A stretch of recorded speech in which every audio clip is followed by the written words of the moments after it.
नमस्कार दोस्तों, स्वागत है आपका साक्षी की आवाज़ चैनल में। तो दोस्तों, आज की कहानी है जब बीवी ने माँ को नौकर बनाकर छोड़ दिया तो लड़के ने उठाया एक ऐसा कदम जिससे उसकी बीवी की अकल ठिकाने आ गई। आकाश, तुम अपनी माँ को समझाते क्यों नहीं हो? क्यों सुबह सुबह नींद खराब कर देती हैं? सुबह से ही घंटी की टिंग टिंग टिंग टिंग शोर मचा रखा है। अरे, इतना सुबह तुम्हारी माँ के अलावा पूरे मोहल्ले में कोई नहीं उठता। ऐसा लगता है जैसे भगवान को नीचे उतार कर ही मानेंगी। अरे, यह इतना नहीं सोच सकती कि एक बार उठ जाऊंगी तो शाम तक फुर्सत नहीं मिलेगी। दिन भर कामों में लगे रहो, ऊपर से तुम्हारी माँ है, आराम से सोने भी नहीं देती। तब आकाश बोला, ठीक है रेखा, इतना शोर मचाने की कोई ज़रूरत नहीं है। इतनी तेज आवाज़ तो पूजा की घंटी की नहीं आ रही जितना तेज तुम चिल्ला रही हो। रुको, मैं गेट लगा देता हूँ, तुम आराम से सोती रहना। कमरे का गेट पकड़ता हुआ आकाश बोला। रेखा गुस्से में आकाश से ऊंची आवाज में बोली, हाँ, मैं ही तो शोर मचाती हूँ, और तो सब इस घर में बड़ी शांति रखते हैं जैसे। सुबह सुबह मेरा मुंह मत खुलवाओ। देखा है मैंने तुम्हारे घर में कितनी शांति रहती है। पूरा दिन किट किट। तुम्हारी माँ को चैन थोड़ी मिलता है। कोई काम हो या ना हो, जब देखो तब किसी न किसी चीज में लगी रहेंगी। ना खुद चैन से सो सकती हैं और ना मुझे आराम करने दे सकती हैं। तो आकाश ने रेखा से कहा, इसमें इतना भड़कने वाली तो कोई बात नहीं है, और वैसे भी मैं इस वक्त तुमसे कोई बहस नहीं करना चाहता। माँ पूजा कर रही हैं, तुम शांति से सो जाओ। मैं भी पार्क तक घूमने के लिए जा रहा हूँ, इसलिए तुम आराम करो। मुझे तुमसे बहस करने का कोई शौक नहीं है। यह कहता हुआ आकाश कमरे से बाहर निकल गया और पीछे रेखा चिल्लाती रही, मुझे ही कौन सा शौक है तुमसे बहस करने का। जाओ, जाकर पार्क में बैठो। यह तो है नहीं कि घर का जरा काम करवा दे। झुंझलाती हुई रेखा फिर से बिस्तर में जा लेटी। इधर रेखा की सास अंजना देवी जी पूजा करने के बाद अपने पोते निक्कू को उठाने के लिए गईं, और उठने से बाद और पूजा करने से पहले वह पूरा घर साफ कर चुकी थीं। उन्होंने अपने बेटे के लिए और अपने लिए चाय बनाई। दोनों माँ बेटे बैठकर चाय पी रहे थे कि इतने में उनका पोता भी आ गया और आकर अपने पापा की गोदी में चढ़ता हुआ बोला, गुड मॉर्निंग दादी। आपने अभी तक मेरा चॉकलेट वाला दूध नहीं बनाया दादी। तब अंजना जी उसके गाल खींचती हुई बोली, चॉकलेट वाला दूध तो 2 मिनट में बना दूंगी बेटा। पहले जाकर अपने दांत तो साफ कर ले, वरना तेरे दांतों को चूहा खा जाएगा और सारे दांत बेकार हो जाएंगे। इसीलिए जाओ, पहले दांत साफ करके आओ। मैं तुम्हारे लिए चॉकलेट वाला दूध बना देती हूँ। अपने पोते के लिए चॉकलेट वाला दूध बनाकर वह अपनी चाय पीने बैठ गईं और तीनों साथ में बैठकर चाय पीने लगे। इधर रेखा का अभी तक बिस्तर से उठने का मन नहीं कर रहा था। फिर देखा कि अंजना जी ने सब्जी काटनी शुरू की। इतने में ही उनकी बहू जाग गई और कमरे से आवाज लगाने लगी, अरे माँ जी, जब सबके लिए चाय बना ही ली थी तो एक कप कॉफ़ी मेरे लिए भी बना लेती। पर आप भी ना, मेरे लिए ज़रा कुछ करने में आपके हाथ दुख जाते हैं। अंजना जी अपनी बहू को जवाब देती हुई बोली, बेटा, तू सोई हुई थी ना, इसलिए नहीं बनाया। तू हाथ मुंह धोकर आ, मैं इतनी देर में तेरे लिए कॉफ़ी बना देती हूँ। वह इतने कॉफ़ी बनाकर निपटी। अब तक उनकी बहू आ चुकी थी। इधर उनका बेटा और उनका पोता दोनों अपने स्कूल और ऑफिस के लिए तैयार होने को निकल गए। बहू मुंह धोकर किचन में आई और अपनी कॉफ़ी पीने बैठ गई। और अब आकाश अपने ऑफिस के लिए रेडी होने गया और जाते जाते वह रेखा को कहकर गया कि रेखा, जल्दी से लंच रेडी कर देना, क्योंकि 1 घंटे में ही मुझे ऑफिस के लिए निकलना है और मैं जाते वक्त निक्कू को उसके स्कूल में ड्रॉप कर दूंगा, तो तुम उसे बस दोपहर में लेते आना, ठीक है। इधर अंजना जी सब्जी बनाकर अपनी एक सहेली के घर जाने लगीं, क्योंकि आज उनके घर पर कीर्तन था, तो अंजना जी भी वहीं जा रही थीं। दरअसल अंजना जी को सत्संग, भजन, कीर्तन जैसी चीज़ों पर ज़्यादा ही विश्वास था। वे धार्मिक कार्यों में अत्यधिक रुचि लिया करती थीं, अतः वे अक्सर ही भजन कीर्तन में जाती रहा करती थीं और अक्सर ही मंदिर भी चली जाया करती थीं। जब उन्हें किसी कीर्तन आदि में जल्दी आना होता था या जल्दी जाना होता था, तब वह मंदिर नहीं जाया करती थीं। रोज सुबह 4 बजे उठना, अपने नित्यादि कर्म से निर्वृत्त होकर सुबह सुबह उठकर पूजा पाठ करना, उनकी यह सब रोज की आदत थी। वह शुरू से ही सुबह जल्दी उठ जाया करती थीं और आज तक उनकी यही आदत बनी हुई थी। अब अंजना जी जैसे ही कीर्तन में निकलने ही वाली थीं, तो उनकी बहू उनसे बोली, अरे माँ जी, कहाँ चल दी? अंजना जी ने कहा, बहू, तुझे बताया तो था सरला के यहाँ कीर्तन है, तो मुझे वहाँ जाकर थोड़ी तैयारियाँ देखनी हैं, इसीलिए थोड़ा जल्दी जा रही हूँ। उसने मुझे जल्दी बुलाया था ताकि जाकर मैं वहाँ थोड़ी बहुत तैयारियाँ देख सकूं कि कोई कमी हो तो मैं उसकी मदद कर सकूं, इसीलिए जल्दी जा रही हूँ। इतने में रेखा मुंह सिकोड़ती हुई बोली, अपनी सहेली के काम की चिंता तो है आपको, पर अपने काम की चिंता नहीं है। यहाँ आपके बेटे और पोते को निकलना है और मैं किचन में अकेली लगी रहूंगी, तो ज़रा मेरा ही हाथ बटा दीजिए। लेट हो गया तो बिना लंच लिए ही निकल जाएंगे। तब आकाश सब कुछ सुनकर भी चुपचाप बैठा रहा और अपने ऑफिस जाने के लिए तैयार होने लगा। इधर अंजना जी भी अपना बैग रखकर अपनी बहू के साथ किचन में उसका हाथ बटाने के लिए आ गईं। आटा गूंथकर वहां से बाहर निकलती हुई रेखा बोली, माँ जी, ज़रा फटाफट 4 पराठे बना दीजिए।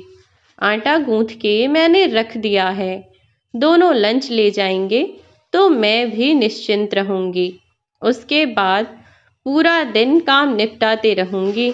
तब अंजना जी बोली, बहू, तू एक काम कर, तू जाकर अपना जो काम है वह निपटा ले। इन दोनों के लिए मैं लंच तैयार कर ही देती हूँ। अंजना जी अपने पोते और बेटे दोनों का लंच बनाकर तैयार कर देती हैं और इधर उनकी बहू रेखा अपने कमरे में जाकर नहा धोकर नीचे आ गई। अब तक आकाश तैयार होकर अपना लंच बैग में रख चुका था और आकाश निक्कू को लेकर ऑफिस के लिए निकल पड़ा। इधर घर पर अंजना जी और रेखा ही रह गए थे। अंजना जी अब किचन से निकलकर अपना पर्स उठाकर अपनी सहेली के यहाँ चली गईं। शाम तक जैसे जैसे आकाश आया, उसके बाद ही अंजना जी भी कीर्तन से वापस आईं। आकाश अपनी माँ को देखकर उन्हें प्रणाम करता हुआ बोला, कैसा रहा माँ आपका कीर्तन? आज बड़ा समय लग गया आपको। तब अंजना जी कुर्सी पर बैठी हुई बोलीं, हाँ बेटा, दरअसल सरला को किसी चीज़ की जानकारी नहीं है, तो उसके साथ लगे रहना पड़ता है। इसकी वजह से मुझे इतना टाइम लग गया। आकाश बोला, कोई बात नहीं माँ, अब आप आराम से बैठिए, मैं आपके लिए पानी ले आता हूँ। आकाश किचन से अपनी माँ के लिए पानी ले आया और जैसे ही खाने पीने का समय हुआ तो रेखा पेट दर्द का बहाना करने लगी और तब अंजना जी ने कहा, आकाश तू इसे लेकर डॉक्टर के पास चला जा, घर का काम मैं निपटा लेती हूँ। आकाश रेखा को लेकर डॉक्टर के पास गया और इधर अंजना जी बेचारी सुबह भी सारा काम करके गई थीं और अब आकर फिर से सारा काम कर रही थीं।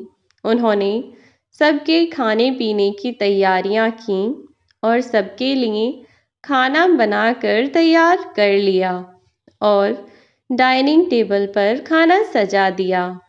इधर आकाश जब रेखा को दवाई दिलाने के लिए लेकर गया तब रेखा रास्ते में ऐसा नाटक कर रही थी जैसे उसे कितना दर्द हो रहा है कि तभी निक्कू रास्ते में आइसक्रीम देखकर आइसक्रीम खाने की जिद करने लगा और रेखा भी उसके साथ मिलकर आइसक्रीम खाने का कहने लगी।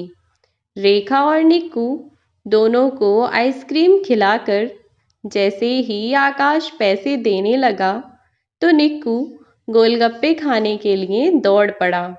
उस दिन शाम को रेखा और निक्कू दोनों ने बाहर की ही चीज़ें खाईं, आइसक्रीम, गोलगप्पे, बर्गर, टिक्की जैसी चीज़ें खाईं। आकाश ने नोटिस किया कि रेखा पूरी तरह से ठीक है, उसके पेट में तो कोई दर्द नहीं है। जैसे ही रेखा गाड़ी में आकर बैठी तो आकाश ने कहा, रेखा तुम्हारे पेट में दर्द नहीं हो रहा क्या? तब रेखा बोली, पेट दर्द? पेट में दर्द? हाँ आकाश, बहुत तेज दर्द हो रहा था, पर अब थोड़ा कम हो गया है। शायद लग रहा है शायद गैस बन गई होगी जिसके कारण दर्द हो रहा था। दर्द तो अभी भी है पर थोड़ा कम है। अपना मुंह बनाकर और सर पकड़कर रेखा फिर से गाड़ी में आकर बैठ गई। आकाश रेखा को लेकर जब घर पहुंचा तो अंजना जी ने सबके लिए खाना परोसा और खाना खाने के बाद अंजना जी ने सारा काम निपटाया, पर सब लोग अपने अपने कमरे में जाकर फिर आराम करने लगे और आकाश सुबह से ही रेखा का नाटक देख रहा था और यह आज कोई पहली बार नहीं था। रेखा अक्सर ही अपने घर के कामों से बचने के लिए ऐसे ही बहाने बनाया करती थी और अपनी सास को काम में झोंक दिया करती थी, जबकि अंजना जी कभी भी रेखा को अपनी बेटी से कम नहीं समझती थीं, लेकिन फिर भी वह उनके साथ ऐसा बर्ताव करती थी। आकाश जब अपनी पत्नी के इस बर्ताव से बहुत परेशान हो गया तो उसने अपने साले विपिन को फ़ोन मिलाया और उसे सारी बात समझाई। शुरू में विपिन ने भी यह कहकर टाल दिया कि कोई बात नहीं है जीजा जी, हो सकता है कि आपको कोई गलतफहमी हो रही हो। दरअसल विपिन आकाश का बड़ा साला था और आकाश उसकी बहुत इज्जत करता था। आकाश की पत्नी रेखा भी विपिन की हर बात माना करती थी। विपिन ने अपने घर को बहुत अच्छे तरीके से संभाला हुआ था। शुरू में जब आकाश ने विपिन को बताया तो विपिन ने आकाश को ही समझाने की कोशिश की। फिर एक दिन आकाश अपने ऑफिस में बैठा हुआ था और उसने जब अपने एक दोस्त के मुंह से एक सास पर हुए अत्याचार की कहानी सुनी तो उसने सोचा कि कहीं उसकी पत्नी उसकी माँ के साथ ऐसा दुर्व्यवहार तो नहीं करती। यह सब देखने के लिए आकाश एक दिन अपना फ़ोन घर पर ही छोड़ गया और उस फ़ोन का कैमरा ऑन करके उसने गमले के पीछे रख दिया, और जिससे कि सारी बातें कैमरे में रिकॉर्ड हो जाएं। और आकाश अपने ऑफिस के लिए कहकर निकल गया। इधर आकाश के जाते ही रेखा अंजना जी पर हुक्म चलाने लगी। अरे माँ जी, यह नहीं कर सकती। देखो ज़रा, वहाँ चौक में कितना गंदा पड़ा है। और खुद सर में कपड़ा बांधकर सर दर्द का बहाना करके चौक में पड़े हुए सोफे पर लेट गई और अपनी सास को ऑर्डर देती रही। 1 घंटे बाद आकाश ऑफिस से वापस आया और रेखा से कहा कि वह कोई ज़रूरी फाइल भूल गया था, इसलिए उसे वापस आना पड़ा। उसने रेखा की नज़रों से बच के वहाँ रखा हुआ फ़ोन उठाया और चला गया। उस 1 घंटे की वीडियो में आकाश ने पाया कि उसकी पत्नी फिर से बहाना बनाकर लेट गई और उसकी माँ पूरा दिन काम करती रही। उसने अपने बड़े साले विपिन को फ़ोन लगाया और मिलने के लिए बुलाया। उसने विपिन को बुलाकर ऐसी कई वीडियो विपिन की आंखों के सामने रख दीं, जिसमें रेखा अपनी सास से नौकरों की तरह काम करवा रही थी, और वह भी बीमारी का झूठा नाटक बनाकर। ऐसे में विपिन को अपनी बहन की यह सब हरकत देखकर बहुत शर्मिंदगी हुई, लेकिन उसने सोचा कि रेखा को डांटने का कोई मतलब नहीं है। रेखा को यह सब बात तब समझ में आएगी जब वह अपनी आंखों से यह सब होते हुए देखेगी और यह समझेगी कि यह सब गलत है। विपिन ने आकाश से कहा, आकाश, तुम कल सुबह रेखा को लेकर घर आ जाना और इस बार तुम 2-3 दिन के लिए घर रुकने के लिए आना। आकाश ने बिल्कुल वैसा ही किया जैसा विपिन ने उससे कहा था। आकाश ने रेखा से कहा, रेखा, कल सुबह हमें कहीं जाना है तो तुम समय से तैयार हो जाना। हमें वक्त से ही निकलना है। सुबह हुई तो रेखा और आकाश रेखा के मायके पहुँचे। यह सब देखकर रेखा तो बहुत खुश थी कि आकाश उसके कहे बिना ही उसे उसके मायके ले आया। लेकिन जैसे ही दरवाजे पर पहुँचे और दरवाज़ा खटखटाया तो आकाश को किसी का फ़ोन आया और वह साइड में जाकर फ़ोन पर बात करने लगा।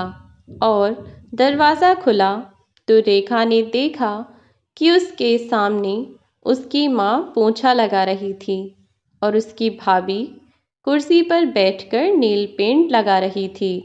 दरवाज़ा खोलने के लिए रेखा की छोटी सी भतीजी निम्मी आई थी। रेखा को देखते ही निम्मी खुशी से चिल्लाने लगी, बुआ आ गई, बुआ आ गई, मम्मी देखो बुआ आ गई। निम्मी ने जब अपनी माँ से कहा तो रेखा की भाभी और रेखा की माँ दोनों ही बहुत खुश हुईं और रेखा को घर के अंदर बुलाया। रेखा को और आकाश को पानी पिलाने के बाद रेखा की भाभी उसकी माँ से बोली, अरे मम्मी जी, ज़रा रेखा दीदी के लिए चाय तो बना लीजिए। रेखा की माँ जाकर किचन में चाय बनाने लगी और उसकी भाभी वहीं रखी कुर्सियों पर बैठ गई और रेखा और आकाश से बातें करने लगी। थोड़ी ही देर में विपिन घर आया और वह भी दोनों से मिलकर बहुत खुश हुआ। इधर रेखा जब से आई थी तब से अपनी माँ को ही काम करते हुए देख रही थी और यह सब देखकर अंदर ही अंदर उसे बहुत गुस्सा आ रहा था। रेखा अभी तो चुपचाप बैठी थी। चाय नाश्ता होने के बाद रेखा की माँ जैसे ही रेखा के पास आकर बैठी तो उसकी भाभी कहने लगी, अरे माँ जी, आप यहाँ आकर बैठ गईं, सब्जी ही ले आइए। रेखा दीदी, क्या खाएंगी आप? बताइए, जो कहेंगी वही बनवा देंगे। बाहर से कोई सब्जी मंगवा दूँ आपके लिए? अरे छोड़िए, आपकी मम्मी इतना अच्छा खाना बनाती हैं, कोई होटल वाला भी नहीं बना सकता। आज एक काम कीजिए माँ जी, रेखा दीदी के लिए पनीर की सब्जी बना दीजिए और साथ में चाप भी बना देना। लेकिन वह तो घर पर है नहीं। आप एक काम कीजिए माँ जी, अभी घर पर कोई काम भी नहीं है, तब तक आप जाकर बाजार से सब्जी ले आइए दीदी के लिए। तब रेखा बोल पड़ी, भाभी, सब्जी तो भैया भी लेकर आ सकते हैं ना, फिर आप हर काम के लिए माँ को क्यों कह रही हैं? तब उसकी भाभी अपने पैर का अंगूठा दिखाती हुई बोली, अरे रेखा दीदी, देखिए ना, मेरे पैर में चोट लगी है, वरना मैं खुद ही चली जाती। और आपके भैया, उनके पास तो समय ही नहीं है, जरा देर में किसी का फोन आ गया तो निकल कर चले जाते हैं अपने काम से। इतनी ही देर में विपिन को किसी का कॉल आया और वह घर से बाहर निकल गया। देखा दीदी, कितने बिजी हैं आपके भैया, रेखा की भाभी ने कहा। तो रेखा अपनी भौहें चढ़ाती हुई बोली, हाँ, वह तो दिख ही रहा है। रेखा और आकाश को अब तक शाम हो चुकी थी और जब से रेखा आई थी तब से उसकी भाभी कुर्सी पर बैठी हुई थी और उसकी माँ पूरे घर में फिरकनी की तरह नाच रही थी। कभी यह काम कभी वह काम, बेचारी एक के बाद एक काम में लगी हुई थी। रात को जब सब लोग आराम करने लगे तो रेखा की भाभी ने अपनी सास को आवाज लगाई, अरे माँ जी, जरा रेखा दीदी के लिए और विपिन के लिए दूध तो ले आइए और आकाश जी के लिए चाय भी। और हाँ, मेरे लिए एक कप कॉफी बना लाना, मेरा मन नहीं है दूध पीने का। और निम्मी के लिए चॉकलेट डालकर दूध बना देना, उसे तो चॉकलेट वाला दूध पिए बिना चैन ही नहीं पड़ता। हंसती हुई रेखा की भाभी बोली और इधर रेखा के कलेजे पर सांप लौट रहे थे। आकाश और बाकी सबने खाना पीना खाया, दूध पिया और सो गए। अगली सुबह आकाश रेखा से यह कहकर चला गया कि रेखा, तुम 2-3 दिन आराम से घर रुक जाओ, मैं जा रहा हूँ। तुम्हें जब वापस आने का मन हो तो मुझे बता देना। तुम हमेशा ही कहती रहती थी ना कि तुम्हें तुम्हारे मायके जाने का समय नहीं मिलता, तो इसलिए आज मैं तुम्हें सरप्राइज देने के लिए यहाँ ले आया हूँ। अब तुम आराम से रहो और जब तुम्हारा मन हो तब वापस आ जाना। रेखा ने भी मुस्कुराकर गर्दन हिला दी और आकाश को बाय कह दिया। इधर रेखा सुबह उठी तो सुबह की चाय, फिर घर के झाड़ू बर्तन और घर का सारा काम उसकी माँ ही कर रही थी। यहाँ तक कि सबके कपड़े भी उसकी माँ ने ही धोए। बस इतना सब देखते देखते रेखा की सहन शक्ति खत्म होती जा रही थी। शाम को उसका भाई आया और रेखा ने अपने भाई से बात की तो उसके भाई ने कहा, अरे रेखा, तू भी बड़ी अजीब बात करती है, इसमें नौकर वाली क्या बात हो गई? माँ अपने घर में ही तो काम कर रही हैं, अपने घर में तो सभी काम करते हैं, अगर माँ कर रही हैं तो कौन सी आफत आ गई? तू भी ना फालतू की बातें करती है, आराम से रहे, 2-4 दिन के लिए आई है, क्यों फालतू में टेंशन ले रही है? रेखा कुछ समय के लिए चुपचाप लेट गई, पर फिर भी उसे पूरी रात नींद नहीं आई और वह अपनी माँ के कमरे में जा पहुंची। जाकर देखा तो उसकी माँ सो रही थी। वह अपनी माँ की ओर देखते हुए आंखों में आंसू भर लाई। उसकी माँ करहा रही थी और अपनी करवट बदलने के साथ ही अपने हाथ पैरों को दबा रही थी। ऐसा लग रहा था जैसे उनके शरीर में बहुत दर्द है। यह सब देखकर रेखा की आंख भर आई। वह जाकर अपनी माँ के पैर दबाने लगी कि तभी उसकी माँ की आंख खुल गई। रेखा को अपने पास देखकर वह बोली, अरे बेटा, इतनी रात में तू यहाँ क्या कर रही है? तो रेखा अपनी माँ से बोली, कुछ नहीं माँ, बस बाहर से निकल रही थी, तुम्हें सोते हुए देखा तो तुम्हारे पास आ गई। जब से आई हूँ तुमसे ठीक से बात भी नहीं कर पाई, तो सोचा कि तुमसे बात ही कर लूँ। तब रेखा की माँ बोली, हाँ बेटा, मन तो मेरा भी बहुत था कि तुझसे बात कर लूं, पर थकान इतनी हो जाती है कि बिस्तर पर लेटते ही नींद आ जाती है। पर कोई बात नहीं, आ जा, तू मेरे पास बैठ जा और मुझे सारी बात बता, जो भी तेरे मन में है या जो बात भी तू मुझसे करना चाहती है। तब रेखा अपनी माँ से बातें करने लगी और रेखा अपनी माँ से पूछने लगी, बातों बातों में ही पूछने लगी कि माँ, भाभी को इतनी चोट भी नहीं लगी है कि हर वक्त वह अब बिस्तर में पड़ी रहती हैं और आप हर वक्त काम में लगी रहती हैं। जब देखो तब वह इतनी बीमार रखी रहती हैं, कभी सिर दर्द, कभी पेट दर्द, कभी हाथ पाँव में दर्द। सारी बीमारियां क्या उन्हीं को लगी हैं? कोई बीमारी नहीं है, बस काम से बचने के बहाने हैं। रेखा इतना सब बोलते जा रही थी, पर उसकी माँ से कोई प्रतिक्रिया न आने पर रेखा ने अपनी माँ की ओर देखा कि वह सो चुकी थीं।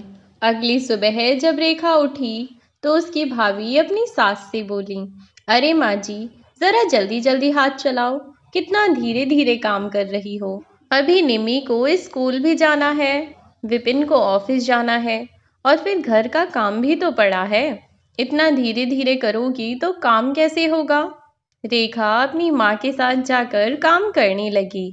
माँ, तुम हटो, मैं कर लेती हूँ। रेखा ने ही घर में झाड़ू पोछा कर दिया और खाना बनवाने में भी अपनी माँ की मदद करने लगी। तब उसकी भाभी आई और रेखा को खींचकर अपने साथ ले जाने लगी। अरे चलो दीदी, आप 2 दिन के लिए तो आई हो, उसमें भी घर का सारा काम आप करोगी? माँ जी हैं तो सही, अरे कम से कम वह घर का काम तो कर ही सकती हैं। रेखा अपनी भाभी की ओर देखती रही और चली गई। बच्चों ने थोड़ी ही देर में पूरा घर गंदा कर दिया। उसकी भाभी फिर से अपनी सास पर चिल्लाती हुई बोली, अरे माँ जी, आप बच्चों का इतना भी ध्यान नहीं रख सकती? देखिए, पूरा घर गंदा कर दिया, अब इसे फिर से साफ करना पड़ेगा। उसकी सास ने फिर से सारा घर साफ किया। इधर रेखा यह सब देखकर अंदर ही अंदर जल भुन रही थी। हद तो तब हो गई जब इतना सब करने के बाद भी उसकी भाभी उसकी माँ पर रौब झाड़ती रहती और खुद बिस्तर से उठने का नाम न लेती और अपनी सेवा में लगाए रखती थी। जब सारा काम करने के बाद रेखा की माँ की हालत इतनी खराब हो गई कि उनसे ढंग से उठा भी नहीं जा रहा था, तब भी रेखा की भाभी बोली, अरे माँ जी, आप फिर से बैठ गईं।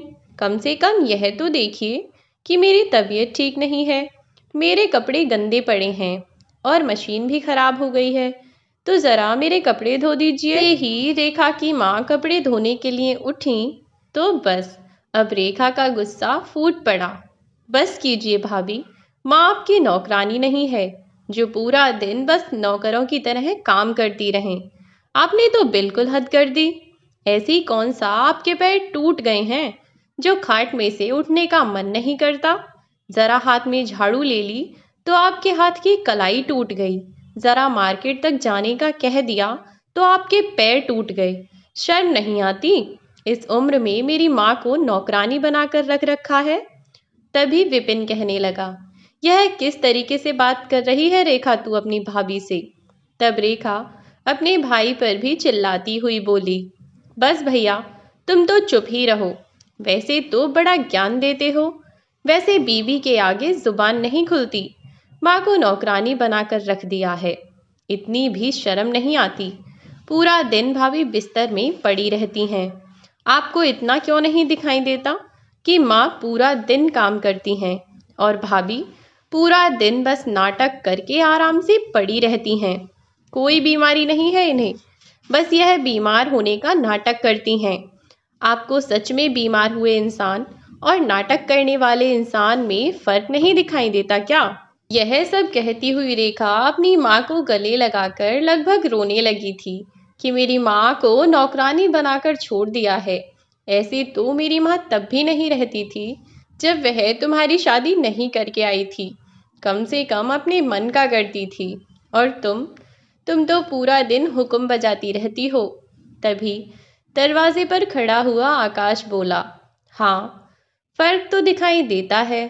तभी तो तुम्हें यह फर्क समझाने के लिए मैंने यहाँ छोड़ा था।